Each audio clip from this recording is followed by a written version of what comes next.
Hi, my name is Velveeta, and I am an organizer with Stripper Strike NoHo and Stripper Co-op.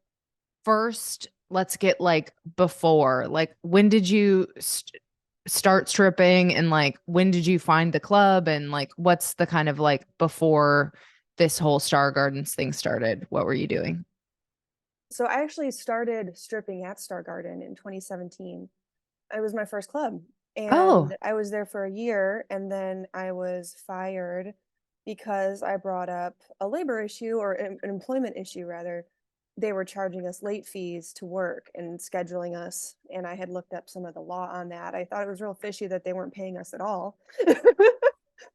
And because that was never something I'd experienced working a job. So I found out about employee versus independent contractor status, and I approached the manager and I said, you're supposed to be treating us like you say we're independent contractors, but you're not. And I kind of have a better understanding of the law around this, and I think y'all should get rid of the late fees because because you're not doing things right. So you better keep us happy. so wait, I don't even get what was late about it. Why could Oh, they so charge you a if late we were fee? scheduled from 8 p.m. to 2 a.m. and you showed up at 8:15, they would charge you an extra $10 for your house fee. Oh, And I'm always running late. So you rack those I up. had a Yeah. yeah, I had a problem with that. I think I was like I had been at the mall and I was like gonna be like 45 minutes late for my shift. I was like, this is bullshit. So I approached the manager and she responded by telling me that if I didn't like the rules, I could leave. And so I did that. I went into the club the following day to talk to the boss, Hans, who's like this burly German guy, sort of like the stereotype of what you'd imagine a strip club owner to be. And he said, threatened me like, I hope you've done your taxes because I told him I was going to see him in court, basically. And this And is so, what, like 2017 when this is going on? 2018, when I 2018. was Okay. fired, he's like, you're not an employee, and everything like that. So, but then I did sue and I received a settlement, and I started organizing, volunteering with Strippers United, or formerly Soldiers of Pole, that year in like November. And I actually was at that Raising Hell show that y'all did the episode at. Oh, cool. And it was really, I remember being there, and I had been with Strippers United, or again, for about a month or two, and I'd gotten very involved very quickly, and then I was on the board, and I remember thinking how funny it was that I was now on the board of this organization that I had only shortly been a part of at this incredible event, and everything was Uh-huh. just really taking off, it felt like. So that was the show was just very inspiring, and I think y'all captured the energy very well. Oh, thank you. But yeah, but you were out of work at this point, right? I started working at other clubs by that Okay. point. And were you having similar experiences at those clubs too? Like, is it kind of ubiquitous how they're run, or are there key Yeah, differences? at that time, before AB5, everyone was doing the whole independent contractor deal. And even after AB5, a lot of clubs have continued doing the independent contractor thing, Hmm. the misclassification. So yeah, so it was kind of all the same thing. But like the clubs that I was working at and the club that I continue to work at, they don't have these little nickel and dime things. So that's the stuff that just aggravates me as a dancer. So they seem to understand some of these clubs that like the dancers are like a litigation risk. They should at this point, like, duh. Yeah. So I'm happy, the clubs I'm at, they're not doing everything above board, but yeah, and sometimes there's a trade-off going on. But certainly at Star Garden, the second time around, they were not doing right by us at all. Really egregious stuff, and they're kind of turning out to be a worst case scenario employer for the unionization as well. Yeah, um, totally. yeah. So when you're getting fired up about this, like post raising hell, is this when you like learned about the lusty lady and stuff like that? Like, tell me about your kind of sex worker social movement education. Yeah, I had learned about the Lusty Lady when I was doing kind of that research when I was looking up the issues at Stargarden the first time.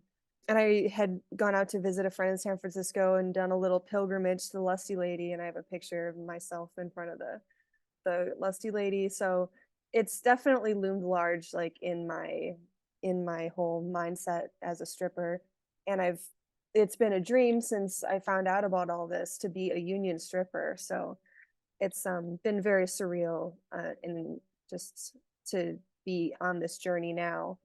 So yeah, and then the Antonia is a lusty lady, so that was really cool. So now I've met many of the original lusty ladies, and I organized that panel Uh-huh.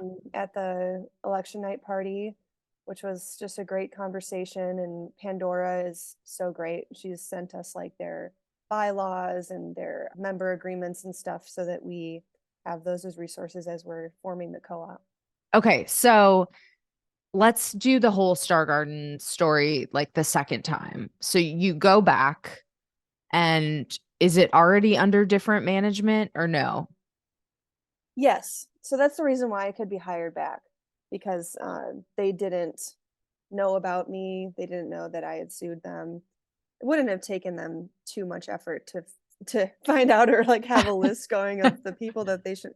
But yeah, they hired me, and I hope they regret it. So you when did you go back? What's the time frame? February of 2022. February of But 2022. I was only there for about 6 weeks before we walked out. And what are the when you go back the second time, like what are the issues that you're noticing? Yeah. So even from night one, I was like, so the security guard on my first shift was working security and DJing. So, and the owners of Steve and Jenny were like bartenders. So they were real short staff, but obviously because they're trying to cut corners and reduce cost or whatever. But it was like unacceptable to me. Like, how can the DJ be doing those two jobs, especially security? And then the security was not proactive in the club like they had been, like even when I was working at Star Garden the first time. I was touched inappropriately on stage or touched at all, which like touching really shouldn't be allowed on stage, but there was no like enforcement of any kind of rule around that. There was like pretty aggressive touching going on in the lap dance area, meaning like, smacking your ass and Uh-huh. stuff, which is like kind of, that's pushing boundaries for a lot of dancers. So then there was oversight, which makes it illegal what was going on, because I had actually approached Jenny and said, "Are you watching what's going on in the lap dance area?" without like confronting her about the problem, because they were firing people, which is part of the reason why we were spurred on to do the walkout, for bringing up any issue. So that they were watching and seeing what's going on, but security had been told by management not to intervene because they wanted to, their priority was keeping the customers comfortable and happy. And that was the first thing that Jenny told me when I was hired, was that the customer is always right. She said that. She said that. And that's not the case in a strip club. Like, Yeah. and the least they could have done for us, if they're not going to pay us, if they're going to take half of our lap dance money, is to keep us safe and feel like that we have safety on the job. Normally, like if you have an issue with a customer, you flag the bouncer over and the customer is kicked out. That's what I had become accustomed to, and this was just the opposite. It was really flagrant. We have an EEOC charge in the works, like it's being What's investigated. EOC? The Equal Employment Opportunity Commission, maybe, or something like that, but it's the federal agency that deals with discrimination for the sexual harassment. What prompted the walkout? I mean, this is part of what's leading up to it, but what's like the straw that made you guys walk out? Yeah, so there were the firings of Reagan and Selena, and the final straw was after Selena had been fired for the issue of Charlie being filmed on stage. Jenny actually made a point of gathering the girls together and saying, "This is the new policy. You can't go to a bouncer if you have an issue. You have to come to us, and you have to talk to a manager, and then the manager is going to decide what to do in the situation." But Steve and Jenny were not on site a lot of the time. And in that case, she told us that we should call them and that they would review the security footage. Of course, that's like completely unacceptable. By the time you've left the customer, gone into the dressing room, and you're trying to get all this resolved, the customer has either continued to, harm other dancers, Uh-huh. or they've disappeared. There's no like justice, Right. which is important. It's important to feel like justice will be served in these instances of sexual assault. Just like as like a personal issue, and that's what I said. Like I've come to expect. So And it this was is like a something that, regular thing. I mean, due to the nature of the job, right? It's like people are trying to touch you all the time. yeah, This is like a regular thing. yeah, yeah. So, okay, you guys, there's the filming on stage, there's this sexual harassment, sexual assault stuff going on. Any other issues that led to this walkout? Well, certainly it was, we organized around the safety issue and the sexual harassment and assault and the firings of our coworkers. Those were the key issues that got us to create the petition and then to walk out. And then you guys started like this weekly, basically holding these protests outside the strip club, right? Yeah, so the night after we walked out, we were locked out of the club, and the picketing was a strategy to pressure the employers to meet with us. And we had asked for a Zoom meeting, even if, Jenny didn't want to meet in person, we'll meet with you on Zoom. Like we just wanted to resolve the issue.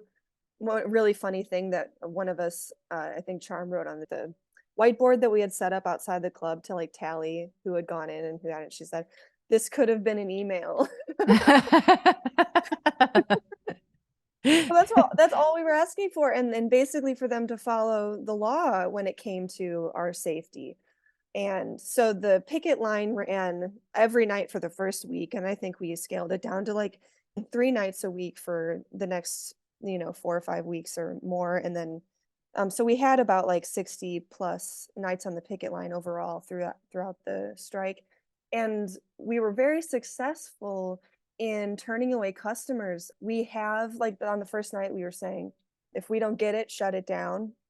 And we have shut it down. We have not gotten it, and we have shut it down. And they have testified that they had to take out multiple loans to keep the business going, that their revenue and profits were down like 60%. Uh-huh. Like we really did succeed in that part of the strategy. But what didn't happen was that they didn't come to the table. And that's probably because they do own other clubs. They may not be running a legitimate business. It might be like a front for money laundering. We don't really know.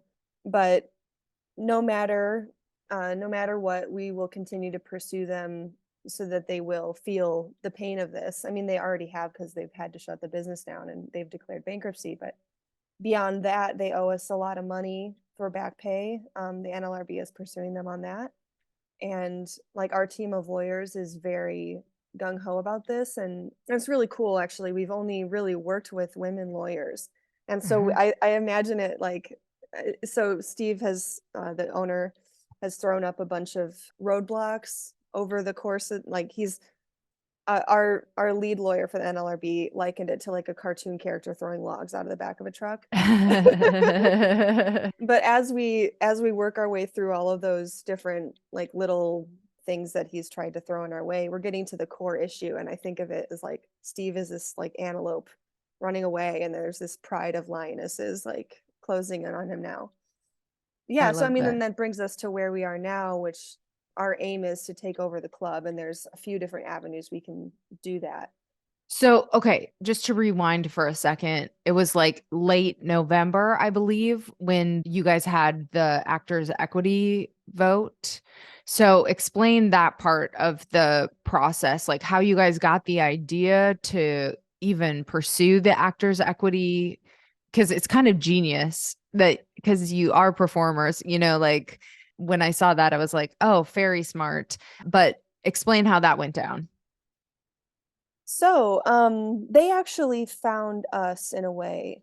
We had declared our intention to unionize, and we were initially planning on, well, we were working on forming an independent union for strippers with Strippers United, but we only had one lawyer and she was already extremely overworked. Shout out to Jordan Palmer, who's just incredible superhero lawyer. And she was overworked and she was working her other full-time job. So we were really didn't have much capacity to continue to build on that plan. And a lawyer friend of Jordan's had been reaching out to different unions, and Actors Equity expressed interest. And Actors Equity, again, like all female leadership, and their head of legal had always wanted to work with sex workers and was really excited about the opportunity to do that as part of her job. So it just was a really incredible, fortuitous match for us. And then the results, though, it was like they contested them, and like, where are we today with So our that? hearing regarding the ULP charges, which is the lockout, the firings of 3 of the dancers, and then we threw in like a surveillance charge because the security guards were wearing like body cameras and filming us, which is illegal. So those and the union vote, there's a hearing on that starting. The hearings will start May 15th. So the NLRB has taken our case. They're litigating for us, and like I said, we have an incredible team, and we're very confident going into this that we'll get a judgment in our favor. It's just a matter of how do we enforce that? Mhm. What will we ultimately end up with? But it'll be an achievement in and of itself to have set the precedent that we will, like the legal precedents coming out of this case. Yeah, totally. So explain the bankruptcy thing and like your kind of plans, like if you can take over, like how could this path forward work? So right now, they're in Chapter 11 bankruptcy, which is like reorganization, and it's very transparent that this was a strategy on their part to shake off the union, because their plan to reorganize the business, which was supposedly going to, the other funny thing is that their labor lawyers, the Ackerman law firm, this big fancy law firm, it was one of the creditors in the bankruptcy. So they stiffed their lawyers. Oh, oh Yeah. So no. anyway, so they have all this debt they're trying to shake off, and their plan to reorganize, which was supposed to be the profitable, they were supposed to reorganize to make the business more profitable. They said we're going to turn it into a pool hall, which is hilarious because the excuse that these guys who go on these cheapskates who want to go into the club and just see, tits and for free basically and not tip, they always say, "Oh, we just want to play pool, we just want to grab some beers and shoot some pool." And it's like, no, you that's not fair. It's so funny. So, and they only have one janky pool table that wasn't even working, like wasn't even accepting cash or anything. So it was free for the first few weeks I was working there. So it's like it was obviously just a ruse, and so Are they closed right now? they are, which is must be troubling for their bankruptcy lawyer because he's going to get paid out of whatever estate they put together to pay the creditors. And so everything that they've done so far has been in, obviously the whole thing is in bad faith because they're not making any effort to keep the business running, to keep the business making money or profitable in any sense. So now their lawyer is wanting to actually pull out of the Chapter 11 bankruptcy and get it dismissed. But we, instead of that, because what could happen in that case is that they sell the business to a family member or something completely without the oversight of the bankruptcy court. And that would complicate things. It wouldn't stop the NLRB from pursuing the unionization and the ULPs because there's different things about successorship. Like if a business is taken over, but it's the same business essentially, you can still try to enforce the union. But we are pushing for like a oversight. So like a controlled sale of assets either within Chapter 11 or into Chapter 7 liquidation, in which case we would come in with a winning bid, hopefully, if we can get the money together. Amazing. Okay. So, and your predecessors at the Lusty Lady did this successfully too, right? And their club stayed open for 10 years or something like that. Oh yeah. Yeah. So is that kind of your model when you're figuring out your next steps, was like, okay, we could set it up kind of like they did? Yeah. Yeah, that's the plan. And it's cool that the stripper co-op actually started before the union campaign. But the two of them together, like the synergy of the two of it, the combination has been really powerful for us and will propel the co-op. We plan to have a club this year, like to open a club this year, whether it's at Star Garden or at another location. Oh, And the two will complement each other because if organizers at another club get fired, they can come work at the co-op, and the co-op really is this very anti-capitalist like thing. So yeah, that's the plan, to run it as a co-op. And I listened to the episode that you did with Jane, and I forget the Swift. last Yeah. name. Yeah. Yeah, and it is inspiring to think about the possibility.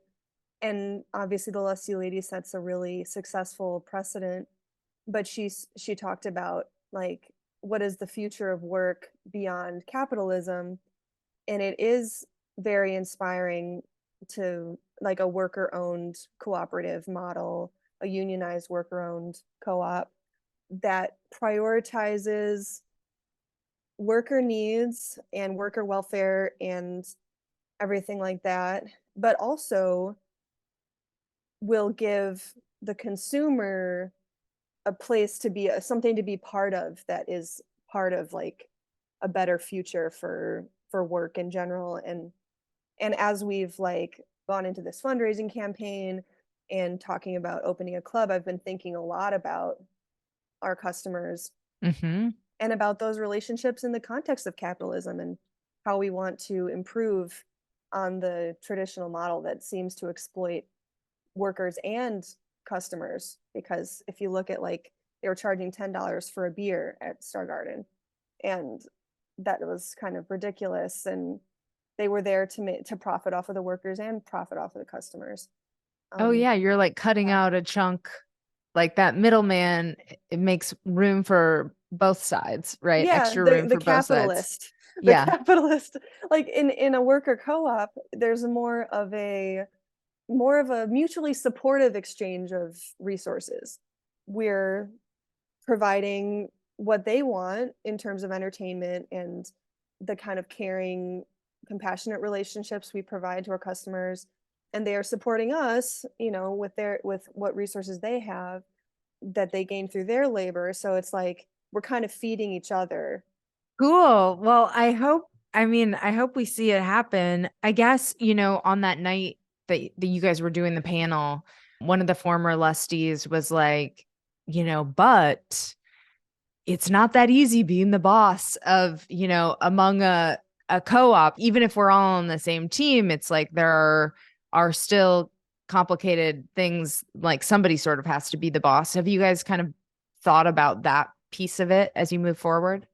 Yeah, and that, I think the comment she made was like, the problem with anarchy, or like getting Yes. together to run your business with a bunch of your anarchist friends, is that there's no rules, and then you're like, oh crap, there's no rules. Yes, yes, exactly. um but so that's interesting, like just on the topic of like anarchy, I guess I recently was in Michigan visiting my brother in Ann Arbor, and there's this business called Zimmerman's, and the founder is like what calls himself a lapsed anarchist, but like an anarcho-capitalist, which has like cringy, sounds really cringy, but he's written a bunch of like books and pamphlets about his business philosophy.